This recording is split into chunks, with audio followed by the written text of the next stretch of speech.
But a trip to the east coast of England was better than sitting in his stuffy office, wishing he was still soaking up the sun and reading a book by the pool.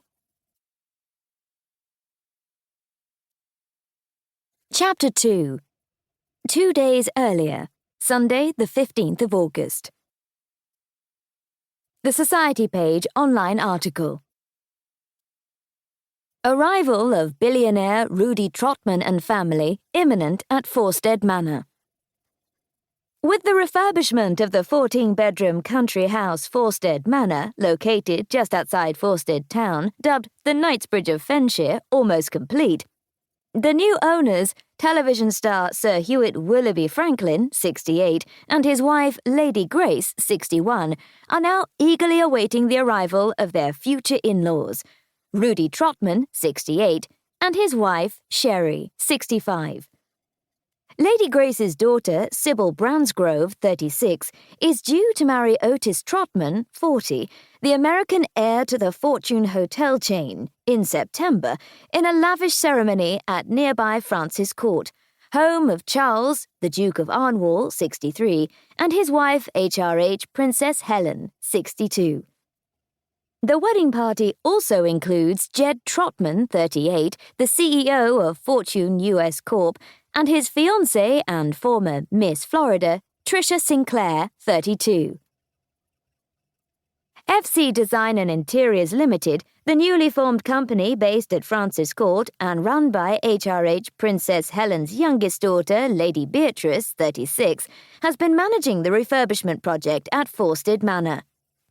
Local sources describe the new look as comfortable, classic and chic, and is due to feature in October's edition of Country Life magazine.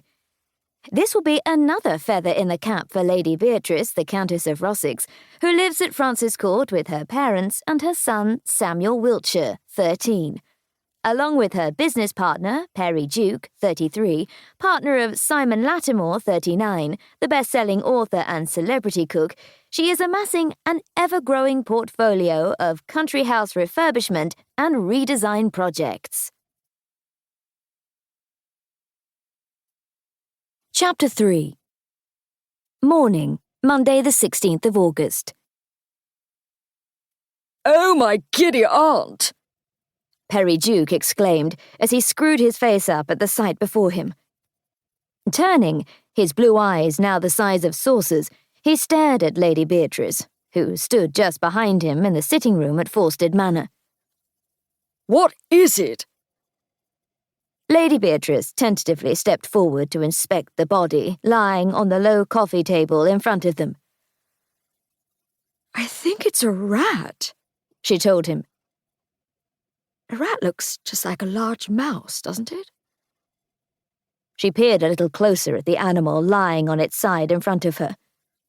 There was a stiffness about it that suggested it had been dead for a while. The furry body was slightly hunched over, looking like a hairy brownish-grey banana with 4 legs. "It has a much longer tail than I imagined, almost as long as its body." It looked like a large dead mouse. "Yes, I'm fairly sure it's a rat." "Ew."